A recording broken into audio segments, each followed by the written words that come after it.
वकील बहू जनक पेशे से एक बहुत अच्छी वकील थी, लेकिन कहते हैं ना, बहू कितनी भी बड़ी तोप क्यों ना हो, सास के सामने तो भीगी बिल्ली ही होती है। अरे जनक, क्या बात है? आज रोटी नहीं मिली अभी तक।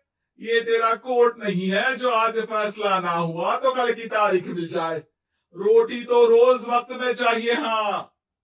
माँ जी, रोटी तो कब की बन गई। मैंने आपको कहा तो खाना खाने के लिए, आपने शायद सुना नहीं होगा। ओहो, जज नहीं हूं मैं तेरे कोर्ट की, सास हूं सास। कोई दलील फालतू की मत देना यहाँ। बहुत जानती हूं मैं इन वकीलों को। अपनी बात ऊपर रखने के लिए झूठ बोलने में जरा भी नहीं सोचते। तभी वहां जनक के ससुर आ जाते हैं। अरे भाग्यवान, क्यों बेचारी के काम को कोसती रहती है हमेशा। मैं भी तो था वहां जब ये आई थी तुझे रोटी खाने को बुलाने के लिए। सास को तो अब गुस्सा आ जाता है कि कैसे किसी ने बहू की साइड ले ली। अरे वाह जी वाह, वो तो मैं जानती थी कि कोई ना कोई गवाह तो ये पेश कर ही देगी। पर मैं तो अब सीधा खाना खाकर सोने जाऊंगी। मुझे आदत नहीं है किसी से बहसा बहसी करने की। पता नहीं कैसे ये वकील इतना दिमाग लगाकर खुद तो झूठ बोलते ही है, साथ में झूठे गवाह भी ले आते हैं। जनक को सास के ताने सुनने की अब आदत सी पड़ जाती। एक दिन जनक वकील की ड्रेस पर काला कोट पहनकर कोर्ट के लिए निकल ही रही होती है कि अरे कहाँ चली काला कौवा बनकर? टोक दिया ना। अब कोर्ट तो वकील वाली ड्रेस पहनकर ही जाऊंगी ना। वाह भाई वाह, दामिनी तो मैंने भी देखी है। सन्नी पाजी ने ऐसा ही कोट पहना था और कहा था कि तारीख पर तारीख, तारीख पर तारीख। मतलब की कोई बात करनी है तो बोलिए, वरना वक्त नहीं है मेरे पास खराब करने के लिए। अरे अब पता नहीं तुझमें क्या देखा मेरे बेटे ने, सारा दिन वकीलों वाली बहस करती है, भोली भाली सास के साथ। अच्छा सुन, जो इतनी बहस मेरे आगे करती है ना, जरा अपने बॉस से कर ले, जो 1 साल भी ना हुए तेरी शादी को और काले कपड़े पहना दिए। अंदर जा और लाल कोट पहन कर आ, पता तो चले कि नई नवेली शादी हुई है। अरे माँ जी, कोर्ट में मेरा बॉस क्या करेगा? ये तो पूरे देश की ड्रेस है वकीलों के लिए। लेकिन सास तो ठहरी सास। अच्छा, तो कोई जरूरत नहीं है 2-4 साल कोर्ट जाने की। शादी थोड़ी पुरानी हो जाए तब इजाजत दे दूंगी मैं तुझे काले कपड़े पहनने की। अब क्या था, मन मारकर जनक को लाल रंग का कोट पहनकर कोर्ट जाना पड़ता है। उसके जाने के बाद आहा, बढ़िया, ये पूरे देश की ड्रेस की बात करने वाली। अरे पहना दिया ना लाल कोट। अब सास आए दिन या तो जनक को उसके काम का ताना देती या फिर उसका काम छुड़वा देने की धमकी। तंग आकर एक दिन जनक पति से कहती है, मैं सोच रही हूँ कि कोर्ट जाना बंद ही कर दूं। अरे क्यों यार, इतना अच्छा करियर है, क्यों छोड़ने की सोच रही हो? अरे लाल रंग का कोट पहनकर जाना पड़ता है। हर बात पर सास ताना देती है कि वकील तेज होते हैं, सवाल जवाब करते हैं, झूठी दलीलें देते हैं।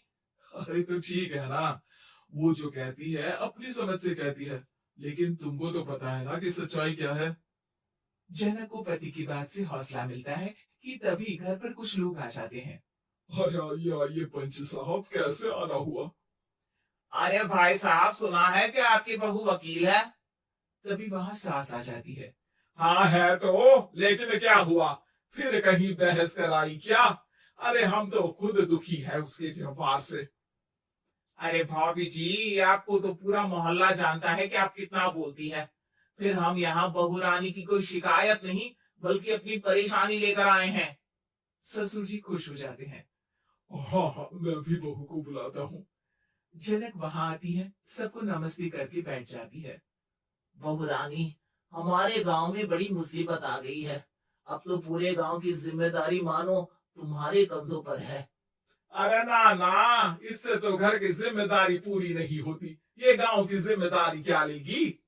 भाभी जी, आप चुप हो जाओ।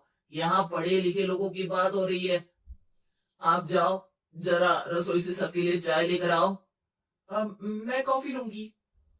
हाँ हाँ, वकील साहिबा के लिए कॉफी। सास सर पैर सब पटक कर वहां से निकल जाती है।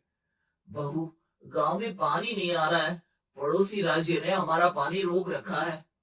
हम्म, इसका मामला तो बड़ी कोर्ट में चलेगा पंच जी, लेकिन ऐसा क्यों? वो राज्य हम लोगों से पानी के पैसे मांग रहा है। अब आधे गांव में पानी की सप्लाई खत्म हो गई है बोरानी। अच्छा पंच साहब, बात गांव की है तो मैं जरूर केस लड़ूंगी। यहाँ एक बार फिर सास की एंट्री हो जाती है। अरे वाह जी वाह, ये काम करवा लो, आप हमारी बहू से बहुत अच्छा करती है। मैं हूँ सीधी सादी सास। इस लड़की ने कैसे लड़ लड़ कर मुझे साइड कर रखा है, ये तो अब आपको पता चल ही जाएगा। अरे भाभी जी, आपकी आवाज तो पूरे गांव को सुनाई पड़ती है जब आप बहू रानी को सुंदर वचन सुना रही होती हैं। अरे वकील बहू मिली है, फक्र करो फक्र। हाँ जी हाँ, सारी फकर तो हम लोग ही करें। खैर, अब जो केस लड़ेगी और पानी गांव में आ जाता है तो पंच साहब लिख कर देना होगा कि हैंड पाइप में सबसे पहले मेरी बाल्टी और खड़ा करेगा। अरे फिर तो हम बहू रानी के नाम पर घर पर ही सप्लाई दे देंगे, लेकिन ये इतना आसान नहीं है। बहू, गांव के पास अभी वकील करने की भी पैसे नहीं है तो। हरिपंच साहब, ये मेरे गांव का मामला है, मैं आपसे एक भी पैसा नहीं लूंगी। सास को बहू की बात पर गुस्सा आ जाता है, लेकिन सबके जाने के बाद झनक मन लगाकर गांव की परेशानियों को दूर करने में लग जाती है। और वो दिन भी आता है कि झनक केस जीत जाती है। अरे आज तो प्लम्बर आकर घर तक पाइप लगा गया है। खुश हो जाओ, मेरे कारण तुम लोगों को घर के अंदर ही पानी मिल जाएगा।